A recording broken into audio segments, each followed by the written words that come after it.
Hola a todos, bienvenidos a un nuevo video de La Corriente. Quiero dar la bienvenida a una persona de la casa, amigo y hermano, David Greco. ¿Cómo estás? Oh, estoy contentísimo porque esta es la segunda parte. Sí, y además tenemos muchos encuentros. Hemos grabado también en La PET, en Chaco. Verdad. Y te confieso sin tirar tierra a nadie, pero para mí las charlas que tengo con vos son las que más disfruto. Ay, qué lindo, gracias, Sí, así Seba, que, gracias. De verdad, de todas las notas que hacemos con La Corriente, siempre que me toca hacerla con vos, para mí es como un lujo, en el sentido de por escucharte, porque yo siempre te escucho y consumo, y al mismo tiempo, lo que es, como me gusta la preparación y el final de todas esas cosas. Y vos sabés que antes de cada entrevista lo que charlamos acá... Sí, lindo, hermoso. Todo porque el Espíritu Santo nos guía. Tal cual. Y justo pensando en la charla, hay veces que, bueno, vos como predicador, como evangelista o un expositor, que yo creo que yo aprendo mucho de cómo exponés. A veces te luchás mucho con el decir cómo arranco o qué digo, o que a veces hasta el último momento estás luchando con eso. Oh, sí. Y a mí me pasó eso anoche, que digo, ¿por dónde vamos a ir? Porque ya grabamos tantas y digo... No, hay muchas cosas. Y tan profundo. Claro, pero al mismo tiempo es cuando hay tantas cosas, es por donde empiezo. Capaz hay poquitas. Entonces dije, bueno, vamos a empezar por donde nos quedamos. Quedamos. Muy bien. Y hay una frase que dijiste al final de la última charla que hicimos en Chaco. Sí. Que dijiste, el creyente cree, pero el discípulo sigue. Sí. Y fue un título. Y fue un título que ha pegado en las redes sociales, que ha tenido un tópico. Pero creo que ese fue el final de la entrevista y me gustaría poder continuar desde ahí. O sea, ¿cuál es la diferencia entre un creyente y un discípulo? Bueno, el creyente cree, obvio, y en el tiempo, en los 3 años y medio que Jesús predicó, enseñó, hizo señales, hizo milagros, mucha gente creyó. Y mucha gente creyó. De hecho, fueron miles los que creyeron. Claro. Inclusive fariseos, religiosos, creyeron, pero no todos lo siguieron. Entonces Jesús lo define claramente y dice, el que quiere ser mi discípulo, ¿viste? El que quiere ser mi discípulo, entonces dice 3 cosas. Tiene que cargar con su cruz, no la cruz, su cruz, tiene que negarse a sí mismo y tiene que seguirme. Entonces, esto no es una definición nuestra, moderna, es lo que dijo Jesús. Entonces, ese es el discípulo. Lo que más me redarguye, vamos a usar una palabra, lo que más me toca es que la mayoría de las promesas fuertes que Jesús hizo, las fuertes, ¿viste? Que te doy autoridad, que les doy autoridad, que en mi nombre harán esto y lo otro, no es para los creyentes, es para los discípulos. Entonces, el que sigue a Cristo, bueno, otra vez, el que se niega, el que carga con su cruz, el que lo sigue, que no lo siguen, seguir significa que no lo visita de vez en cuando, no lo visita una vez por semana. Seguir significa diariamente vivir la vida que Él quiere que yo viva, ¿no? Y seguir su ejemplo, seguirlo. Eso es para el discípulo, para un discípulo, ¿no? Y Jesús, el primer año y medio de su ministerio, predicó, enseñó, sanó, liberó, era una persona muy pública, pero los últimos 2 años no. Los últimos 2 años de su ministerio, Él estuvo con ellos. Él estuvo con ellos. ¿Y con quién? Y con los discípulos. Porque los discípulos después iban a ser los que iban a edificar, a la iglesia. Todo esto de discípulo, de ser un discípulo, si querés podemos hablar de esto, si no sé. Es que yo te hice esa pregunta. De discipulado. Es que ese es el tema a donde yo capaz quiero enfocar esta frase y que estaba yendo, era cuál era el verdadero discipulado. Ok, muy bien. Mira, en estos días, después de la pandemia, 2020, muchos nos hemos hecho la misma pregunta. Claro. Muchos compañeros, muchos hombres y mujeres de Dios, pero te estoy hablando por experiencia propia, porque hablando con ellos y no en un círculo de hombres y mujeres de que están oyendo a Dios. Bueno, después del 2020, cuando todo se cerró, cuando no podíamos entrar a los templos, no podíamos tocar la guitarrita. Incertidumbre. Y sí, entonces nos preguntamos, ¿y ahora qué hacemos? ¿Por qué?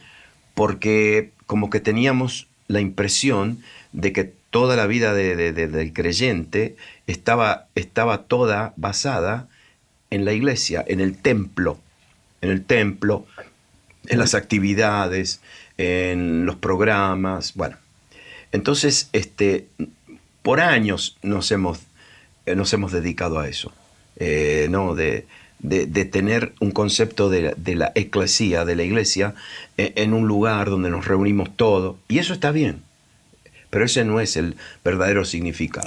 El verdadero significado de la iglesia, entre comillas, de la eclesía, que son los llamados que salen. La palabra eclesía no es una palabra teológica, no es una palabra ni bíblica. Era una palabra de la política de aquel tiempo, que cuando en un pueblo se tenían que tomar decisiones de política, de economía, se reunían los líderes del pueblo o de la ciudad. ¿Y cómo se reunían? Y bueno, alguien los iba a llamar, le iba a golpear la puerta y le decían, vamos, hay una reunión, y eran llamados. Tenían que salir de la casa y tenían que ir a discutir asuntos de Estado. Bueno, Jesús usa esa palabra. Jesús usa a la gente que Él llama para discutir asuntos de Estado. Del reino. Claro, de gobierno. De gobierno. Entonces, la iglesia, entonces si la reducimos a 4 cultos por semana, con un culto de adoración, con testimonio, con un programa, eso no fue lo que Jesús estableció. Entonces, ¿qué estableció Jesús? Sí, yo no estoy diciendo que tenemos que eliminar. Lo que tenemos que hacer es de tener una visión clara. Una visión clara de cuál es el significado de reunirnos. ¿Cuál es el motivo de reunir? ¿Cuál es la visión? Entonces, ¿cuál es la visión? Una sola. Es una sola. La visión de la iglesia, de reunirnos, no es para simplemente tener comunión, para gozarnos, eso se usa mucho. Si nos hemos reunido para gozarnos en el Señor, bueno, no. Nosotros nos reunimos con una sencilla razón, es para que seamos discipulados, para que lleguemos a ser fieles seguidores de Cristo. Entonces, ¿para qué nos reunimos? Para una sencilla razón, para discipular, para el discipulado. Yo estoy hablando de la iglesia, de la eclesía, de los llamados. Nos reunimos para ser discipulados. ¿Qué es un discípulo? Otra vez, el que se niega a sí mismo. Negarse a sí mismo no es darse golpes y... no es un autoflagelo. No. Hubo una generación de mis padres y de mis abuelos que enseñaban que hay que sacrificarse, que hay que pagar el precio. Eso no es negarse a sí mismo. Negarse a sí mismo, ¿sabes lo que es? Servir a otros. Porque cuando yo te sirvo a vos, yo estoy negando mis necesidades y estoy poniendo tus necesidades antes de las mías. Entonces, todo eso de negar a sí mismo tiene que ver con darse a sí mismo. También puede ser cuando Jesús dice, ahora hay 2 mandamientos. El primero, amar a Dios, sobre todo, y después al prójimo. Ahí está. Pero por eso te digo, o sea, es sobre todo. No estás vos sobre todo. No. Y eso es negarse a sí mismo. Entonces, negarse es un discípulo Exacto. Un discípulo puede hacer esto. Servir a otros, poner las necesidades de otros antes de las mías. ¿No? Negar la cruz, negar mi cruz. Cada uno de nosotros tenemos algo en nuestra vida que estamos peleando, la estamos luchando. Claro. Pablo lo explica mejor Porque Pablo dice, la vida que yo vivo en la carne, en el cuerpo, la vivo por la fe del Hijo de Dios, en Jesucristo, el que me amó y me cedió a sí mismo por mí. Es decir, mira lo que te está diciendo. Te está diciendo que él está viviendo una vida en la carne. La está viviendo. Claro. Pero al mismo tiempo, paralelamente, pensa en dos rieles paralelos. Está viviendo en la carne, pero también está viviendo en la no por la fe, en la fe de Cristo Jesús.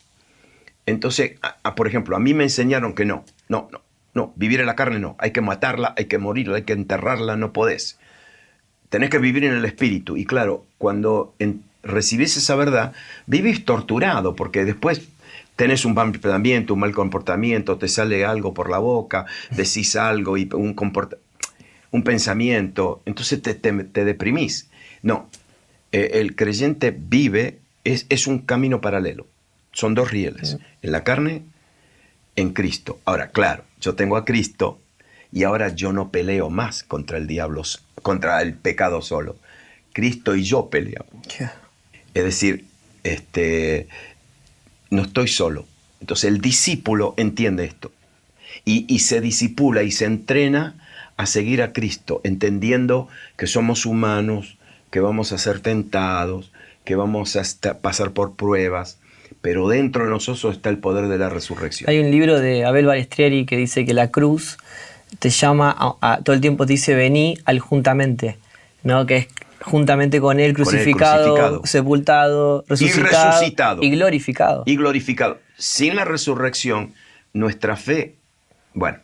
Es que, bueno, pero eso es un punto importantísimo, porque lo que nos da el poder en Cristo es la resurrección. El poder, no. Es el poder de la resurrección. Es dunamis, es la dinámica o el poder explosivo, porque dunamis es un poder explosivo, es el poder explosivo de la resurrección. No, eso está en nosotros. Entonces, sí, estoy caminando en el riel de la carne. Todos los días me voy a levantar, voy a vivir, voy a escuchar, tengo oídos, ojos, Sí. tengo manos, tengo sentidos, por ahí va a entrar la tentación. No puedo taparme los ojos, no puedo taparme los oídos. Voy a vivir, pero en mí está el poder de la resurrección. Paralelamente estoy viviendo en la vida de Cristo. Bueno, tristemente hablando, estas verdades, primeramente, no se enseñan mucho y no se explican mucho. ¿Por qué? Porque la iglesia está para discipular con estas verdades. Claro. Para enseñarle a cada hombre, a cada mujer, que seguir a Cristo no es encerrarse, es vivir mi vida en la sociedad, en la cultura, pero siguiéndolo a Él. ¿No? Siguiéndolo a Él y siguiendo su ejemplo, ¿no? El propósito de nuestras reuniones. Sí, nos podemos alegrar y gozar y disfrutar, pero esa no es la visión. Es un reto muy grande. Yo como pastor tengo un reto muy grande. ¿Por qué? Y porque tenemos nuestras reuniones con la mejor música, con la mejor alabanza, con el gozo, alegría, denle un aplauso al Señor. Toda la ¿cómo te podría decir? La cultura. La cultura nuestra, pero esa no es la visión. Claro. La visión no es una buena reunión de adoración y alabanza. Mi visión, porque yo puedo adorar al Señor en mi casa. Sí, bueno. Yo puedo alabar solo. Hay algo que yo no puedo hacer solo. Alguien me tiene que discipular. Entonces, el modelo nuevo que viene, y no es nuevo, no hay nada nuevo debajo del sol, es que nuestras congregaciones se van a transformar en centros de discipulado. Eso requiere mucho trabajo, mucha preparación para los que van a discipular. Claro. Porque ¿sabes quién te va a discipular? Un padre espiritual y una madre espiritual. Porque creo que a veces hay mucha tendencia en el discipulado, como entendido fuera de esta verdad, que roza hasta casi la manipulación, y hemos caído como iglesia mucho en ese problema de querer controlar la vida a las personas en vez de entender que las ovejas son de Dios y que tienen que ser guiadas a Dios. Por ejemplo, Zacarías, cuando tiene el hijo, que viene y le dicen sobre Juan el Bautista, le dice, este bebé va a preparar el corazón el corazón del pueblo para la llegada del Mesías. Sí.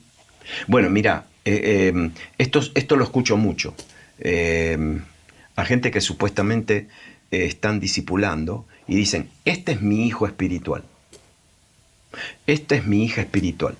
No, yo no tengo hijos espirituales. Los que están conmigo son hijos de Dios, no son mis hijos. Claro. Son de Él. Entonces, el verdadero discipulador discipula a hombres y a mujeres para que sean hijos de Dios, para que lo sigan a Él, no a mí. Entonces, un hijo de Dios que tiene una identidad clara de que es un hijo de Dios, un discípulo, va a hacer lo mismo con otros. Y es una casa, una familia que está discipulando a hijos y a hijas de Dios. Pablo dice, confírmense en la fe.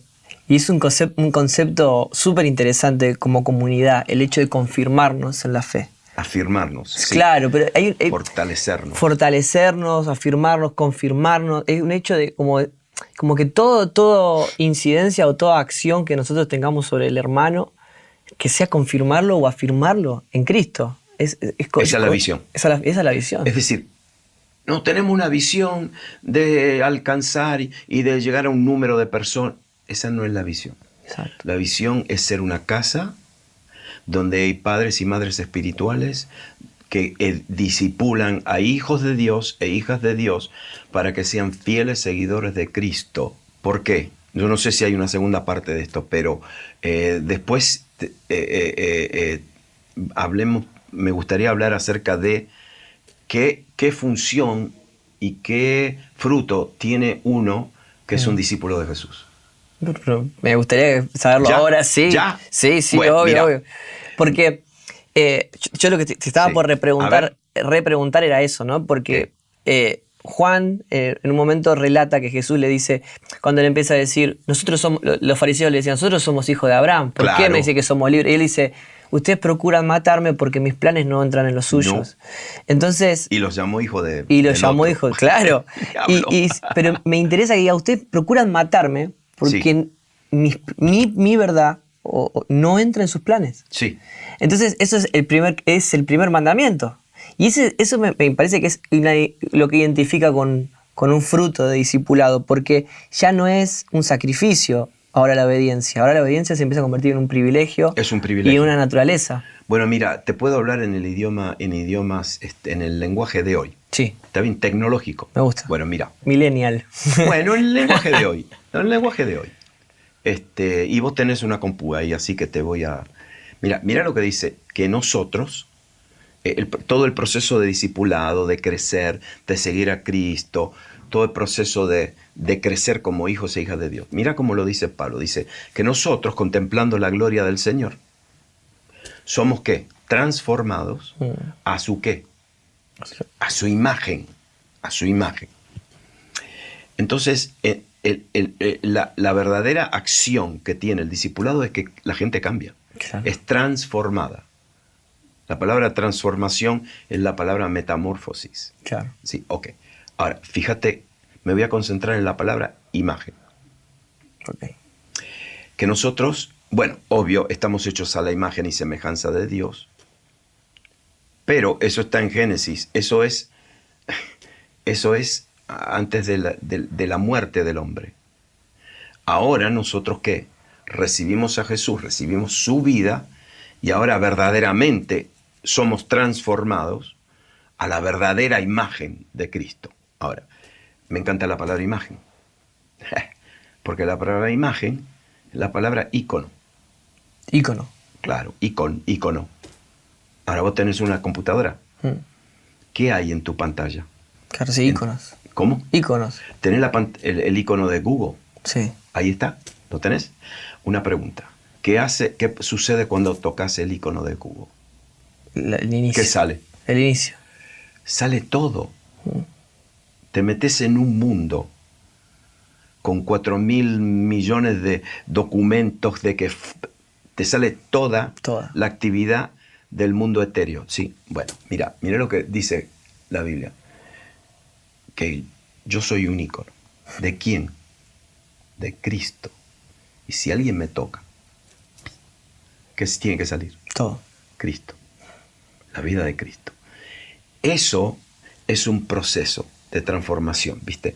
Porque nosotros estamos hechos a la imagen de Dios, pero ahora somos transformados porque lo contemplamos, lo seguimos. Contemplar al Señor Él es mi ejemplo, mi guía, mi verdad, mi visión. Entonces, si yo hago eso, soy transformado, metamorfosis, para que sea un ícono. Un ícono de Cristo, a la imagen de Cristo. Entonces, ¿qué pasa con el mundo? El mundo me toca, me pisan el pie, me insultan, me desprecian, me acusan falsamente, me están tocando. Claro. Pero me sale Jesús. Ese es un discípulo. Un creyente cree, porque nosotros no somos salvos por fe, creyendo en qué es lo que Jesús hizo en la cruz, qué es lo que Él completó, y si yo lo recibo, soy salvo. Pero ¿sabes qué? Voy a pasar toda mi vida siendo un simple creyente. Y no voy a tener la influencia, no voy a tener los resultados, no voy a ver la vida plena de Cristo en mi vida, a lo menos que sea un discípulo de Jesús. Y el discípulo es discipulado en el cuerpo. No podés ser, vos no te podés simplemente discipular solo, no, tenés que ser... El hijo es formado en la casa. Exactamente. Vos sabés que hace poco he estado estudiando algo que hemos estado hablando con algunos compañeros, y que es que los judíos, el pueblo judío, tiene un destino. ¿Sabes qué destino tienen? Un destino nacional. Para un judío, su destino es Israel. Claro. Todo tiene que ver con Israel. Son ciudadanos, son parte de un cuerpo que es Israel. Es un destino, a mí me gusta como lo explica más el apóstol Gustavo Lara, algo corporativo. Entonces, la iglesia de Cristo, después de Cristo y su muerte y su resurrección, se habla lo mismo. Nosotros tenemos un destino corporativo. Es decir, la iglesia es el cuerpo de Cristo. Él es la cabeza, el cuerpo. Entonces, Cristo tiene un destino, un propósito, una dirección, un propósito eterno, y entonces el cuerpo va con la cabeza. Claro. Y tenemos un destino corporativo. Después del primer siglo, esa mentalidad hebraica, judía, de destino corporativo, desapareció porque ya en el segundo siglo, tercer siglo, los cristianos eran griegos, eran gentiles. Y entonces le predicaban el evangelio con una mentalidad más griega. Y la mentalidad griega no era corporativa, era individual. Tremendo. Entonces le decían, no, porque Dios con vos, con tu vida, con tu destino, Dios tiene que, con vos, era como que se le presentó un evangelio muy privado y personal. La cultura de ellos se termina Pero hoy también. impregnando. Pero Hoy. ¿eso es un causante de la cultura o no? Y claro. Entonces, mirá, sí, de la cultura. Entonces, ¿hoy qué escuchamos? Claro. Tu propósito, tu destino, lo que Dios quiere hacer con tu vida. Porque Dios te va a bendecir y Dios te va a levantar a vos y tú y vos. Personal. Y entonces se pierde. ¿Qué se perdió? El cuerpo. Yo tengo identidad. Sí, yo tengo una identidad mía, pero yo tengo una identidad porque estoy en Cristo. En el cuerpo. En el cuerpo. En el cuerpo. Entonces, todo esto tiene que ver, si estoy en el cuerpo, mi propósito es para ser discipulado. Es el entendimiento del Cristo corporativo. Y claro, el Cristo corporativo. Ahora... Pero la cultura va en contra de eso. Va en contra. Sí. Porque yo, viendo el tiempo y estudiando un poco la historia capaz de la iglesia capaz en Latinoamérica, ¿no? Porque siempre fue pasando, hay décadas con tendencias. Y cuando hablabas recién de lo hebraico y lo griego, sí, Claro, hoy en estos tiempos ocurre lo mismo, ¿no? Sí, somos griegos. ¿En qué tiempo crees que estamos hoy en día en ese tipo Peor. de tendencia? Somos peores que los griegos. Porque hoy, mira, en el caso de algunas naciones, por ejemplo acá en Argentina, esto es ridículo.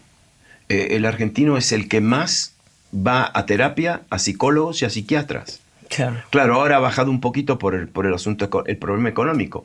Pero Y por el mundial. bueno, no hablemos de eso, no hablemos, no me toques esa. Pues sanó unos padres ahí. No, sí. Pero la gente quiere ser oída, quiere ser Claro. escuchada, quiere pertenecer a un grupo de apoyo. Y como no tiene nadie, va al psicólogo, al psiquiatra, ¿no?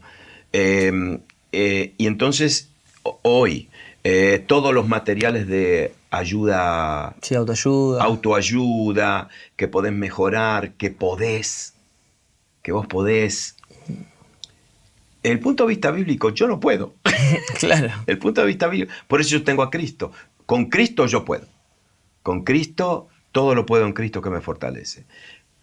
Pero la cultura de hoy, no, que vos podés, que esto, que el otro, hay una energía dentro tuyo, que podés, que pensá positivo. Entonces, estamos yendo a eso y se va a poner peor, porque ahora viene todo el asunto de la inteligencia artificial. La inteligencia artificial es algo ridículo, porque la semana pasada yo estaba con mi yerno y mi yerno me dice, mira, inteligencia artificial, y me metió en el sitio y él dijo, mira lo que voy a hacer. Y le dijo, dame un sermón de Juan capítulo 15. Y de repente le salió todo el sermón. Juan capítulo 15. O le decía un muchacho, pintame un cuadro de Jesús en la tempestad. Y yo a los 3 segundos, un cuadro hermoso. Entonces, claro, los artistas gráficos están preocupados porque ahora nadie va a pagarle a alguien. Ahora le va a decir, dame un, qué sé yo, esto. Bueno, todo esto. Y ahora, no solamente eso, pero que el señor Elon Musk, el de Tesla, está desarrollando un chip que va a unir a eso con el cerebro. Wow. Entonces eso se viene. El mundo secular se va para ese lado. Y nosotros, ¿qué tenemos que hacer? No, tenemos que tener clara la visión de la Iglesia de Cristo, la visión de reunirnos, que no es para festejar, aunque festejamos, no es para tener comunión, aunque tenemos comunión. Nuestra visión clara es desarrollar hijos e hijas de Dios, discípulos que sigan a Cristo. Que sigan a Cristo y que vivan una vida de Cristo públicamente como imagen de Él. Exactas representaciones de Él. Es que es tan necesario lo que estás diciendo, porque este último tiempo me ha tocado viajar mucho y conocer países y ciudades. Y en todas las iglesias con las congregaciones en las cuales me estoy relacionando tienen un problema de falta de congregación. La gente le cuesta congregarse. Claro, especialmente los 3 años, los últimos 3 años. Es tremendo. Y la pandemia ya se terminó. Pero al mismo tiempo, hoy la gente dijo, ¿y qué pasa si yo lo puedo ver desde mi casa? Y volvemos a lo que vos estás diciendo. Se individualiza. Bueno, mira, claro, yo lo vi en mi iglesia. Bueno, ya ha vuelto todo a la normalidad, pero 2 años antes de que empiece la pandemia ya estábamos discipulando con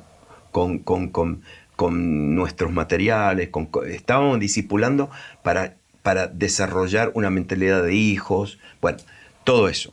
¿Qué pasó? Sí, nos cerraron, sí, tuvimos 3 meses, en nuestro caso, haciéndolo por Zoom y por todos estos medios modernos, pero apenas pudimos abrir. Se abrió. Abrimos. ¿Y sabes quiénes volvieron? Los que estaban siendo discipulados. Los creyentes, que hay muchos creyentes, que vienen simplemente el domingo o vienen simplemente a disfrutar o a recibir algo, esos lucharon. ¿Por qué? Y porque lo podían ver y podían elegir podían elegir 7 iglesias. ¿Y el horario? El horario que sea, no se tenían que... Entonces, ahí nosotros vimos claramente el poder del discipulado, de tener una visión clara.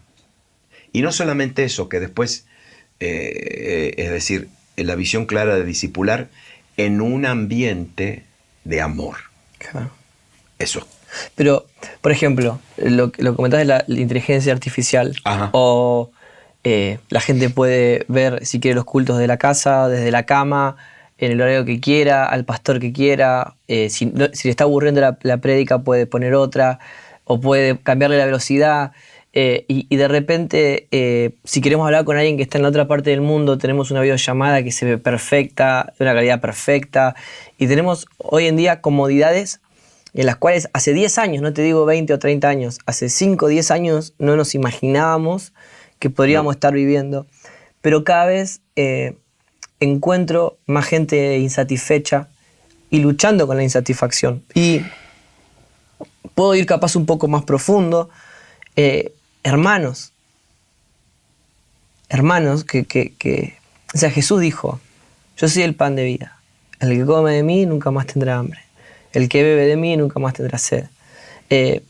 Yo sé que el mundo nace con una insatisfacción. Nosotros nacemos, o sea, las adicciones, todo el paso del hombre forma parte de una insatisfacción que necesita satisfacer.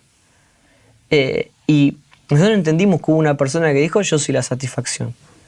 Ahora, ¿cómo luchamos en contra de la insatisfacción? Porque es algo que podemos ignorarlo, pero sí nos está atacando a muchos jóvenes, está atacando a muchos matrimonios, está atacando a muchos pastores, porque no pueden ver lo que ocurre después. No sé si me explico. Sí. Ok, yo no soy experto. Yo soy experto en lo que Jesús dijo. Entonces me quedo con lo que Jesús dice. ¿Sí? Bueno, una de las bienaventuranzas, hay una bendición. La bienaventuranza tiene dos partes. Tiene una condición y la bendición. Claro. Entonces te dice, la bendición es porque ellos serán satisfechos, ellos serán llenos. ¿Qué significa satisfecho, lleno, ¿no? Completo. Completo, cuando comes una comida y te quedas lleno y no querés más porque estás satisfecho. ¿Cuál es la condición? La condición es bienaventurado o bendecido o feliz los que lloran. Okay. Eso no significa que tenés que llorar. Jesucristo no estaba hablando de llorar. La palabra ahí llorar es la palabra quebrantar. Bienaventurados los que se quebrantan, porque ellos serán satisfechos. Entonces ahora viene, ¿qué significa hacer quebrantarse? Quebrantarse significa humillarse. Claro. Admitir que yo no tengo nada en mí, que Él es el único que me puede dar y que Él es el único que me puede llenar. Como sentirse necesitado.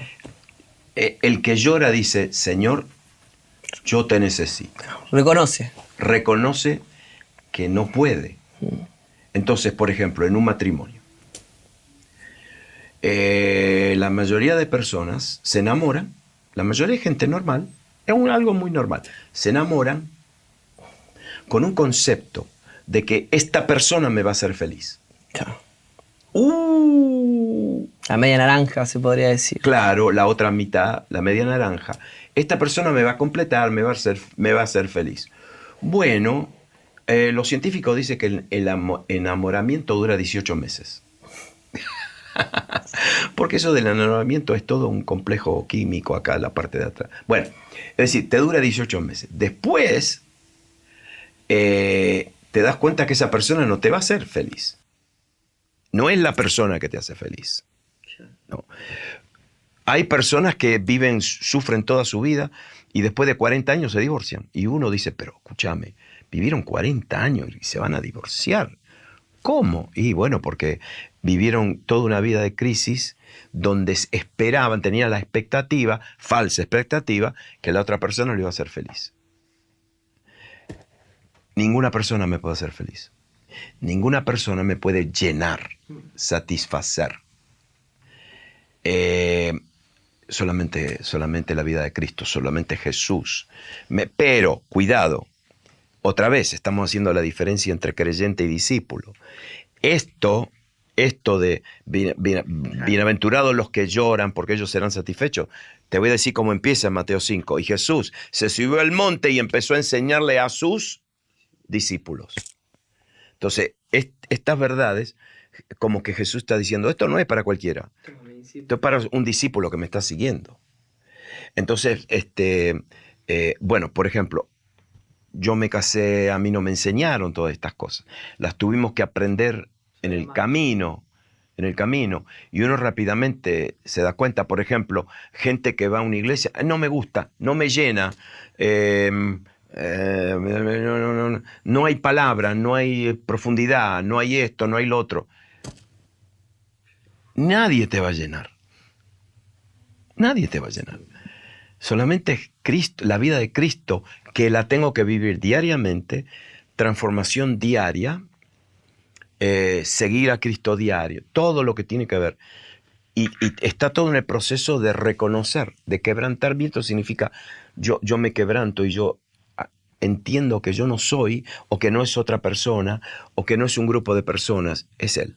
Y acerca de todo lo que es la insatisfacción y bueno, pusiste de ejemplo los matrimonios y de que no hay una persona que te pueda hacer feliz y que, bueno, en realidad lo completo es en Cristo, ¿no? Y me gustaría que vos me puedas decir cómo nosotros podemos combatir hoy en día, ¿no? Porque yo creo que la sociedad hoy está como impregnada de lo rápido.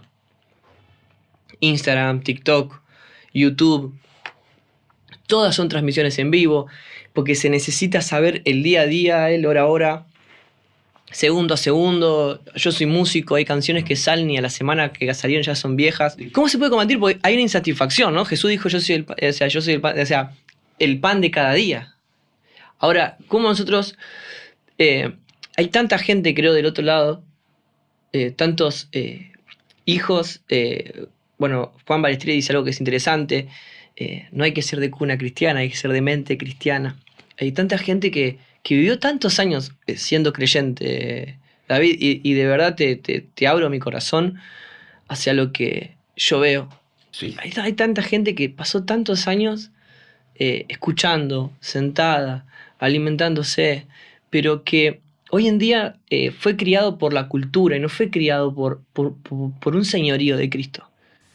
Y hay gente que por la ignorancia está sufriendo y por la ignorancia no puede disfrutar y cree que su esposo tiene que ser como ella quiere o su esposa tiene que ser como él quiere. O la iglesia tiene que ser como él quiere, su trabajo tiene que ser como él quiere. Y si eso no ocurre, bueno, nos cambiamos de iglesia, nos cambiamos de pareja, nos cambiamos de trabajo. Pero eso genera más hambre, me da la sensación. Más insatisfacción. Más insatisfacción. Y tantos matrimonios se rompen, tantas familias se separan, tanta gente queda sola por no poder entender la satisfacción misma. ¿Cuál es tu mensaje? ¿Cuál es tu palabra para la persona que hoy está escuchando esto? Sí. Bueno, si pudiera escribir un libro acerca de la solución de esto, lo escribo. Sí. O si podría hacer una enseñanza, una sola, la hago. La realidad es que nosotros como creyentes comunicamos estas verdades, no en cápsulas, no en fórmulas. Estas verdades se comunican y después tienen que ser reveladas a cada persona. Tiene que haber una obra del Espíritu Santo para que esa persona vea y entienda lo que es la verdadera satisfacción. ¿Cómo sucede esto? Y yo lo estoy viendo en ustedes, por ejemplo, que ustedes Dios los está levantando como modelos, como íconos a otros hombres y mujeres de Dios que Dios los está levantando. Gente que puede mirar a una multitud o a un grupo, a una iglesia, a una congregación, a una conferencia y pueden decir, yo sé lo que es la satisfacción en Cristo Jesús. No tengo que salir a buscar nada en adicional para experimentar la satisfacción. nosotros necesitamos que estas verdades sean predicadas, sean anunciadas. Y de la misma manera que el Evangelio es predicado y la gente cree después de haber escuchado la predicación, es de la misma manera Dios necesita a hombres y a mujeres que sean verdaderos representantes de Él y que vivan esa vida de satisfacción. Porque esto no es una fórmula. Es la comunicación de unas verdades, de una persona que se le ve el gozo del Señor en el rostro, que se le ve el fruto del Espíritu en su vida, en su familia, y que lo comunica. Y ese mensaje, esa vida, ¿sabes lo que produce en la gente? Produce sed. Porque están viendo a alguien que lo está viviendo. Y después entra el ministerio del Espíritu Santo, que es el Espíritu Santo que abre los ojos, que abre el entendimiento, que nos revela lo que es la llenura, la satisfacción, ¿no? Para mí, por eso yo bendigo a tu generación y a los que Dios ha levantado como maestros, predicadores, profetas. Es decir, ustedes están ministrando a través de la música, a través de la predicación, enseñanza, estos videos, la corriente. Es simplemente comunicar estas verdades y hablar. Este es mi testimonio. Este es el testimonio. Este es el testimonio de Pablo. Este es el testimonio, por ejemplo, el testimonio de Pablo. Un día me parece que lo voy a entender un poquito. Un día. Pero Pablo es un hombre que tuvo un encuentro con el Jesús glorificado, camino a Damasco. No con el Jesús de Galilea, el glorificado. Que se le manifiesta en camino a Damasco y él lo ve y una luz y quedó ciego. Bueno, y todo es lo que eso implica. Después que él recibe al Jesús glorificado en su vida, se va a Jerusalén, está ahí, y después se va al desierto. 3 años. Y en el desierto él habla acerca de un hombre que no sabe si en el cuerpo o fuera del cuerpo, que fue llevado al paraíso, donde él escuchó cosas que no le son permitidas hablarlas. Cosas maravillosas. Entonces, estás viendo a un hombre que tuvo la primera experiencia de Jesús glorificado. Lo vio, lo escuchó. Después fue llevado al paraíso, donde recibió el Evangelio. Todo esto que estamos hablando, en Cristo, la vida de Cristo, toda esta verdad la recibió en el paraíso. Dice, yo no recibí el Evangelio de hombres, yo lo recibí directamente por revelación de Cristo. Es decir, como que Jesús le dijo, sentate ahí que te voy a... Y él para colmo lo llama mi Evangelio. Mi Evangelio. Que es toda la verdad en Cristo. Toda la vida de Cristo en Cristo, Efesios, Filipenses, Colosenses. Este hombre está en una cárcel romana, escribiéndole una carta a los filipenses, y le dice, no, yo todavía quiero conocerlo más.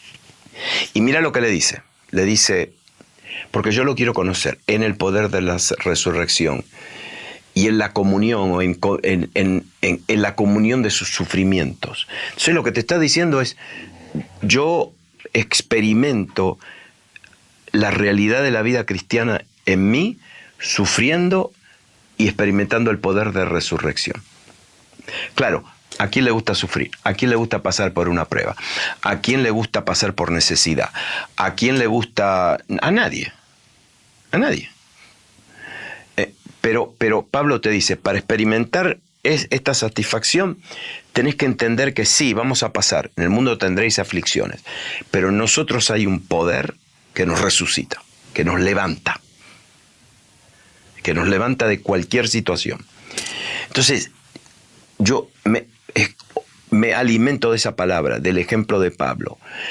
También me alimento bueno, yo como niño, yo me crié en un hogar cristiano. Yo vi a mis padres vivir la vida cristiana. Yo vi a mis abuelos vivir la vida cristiana. Yo vi a mi abuela que siempre estaba gozosa.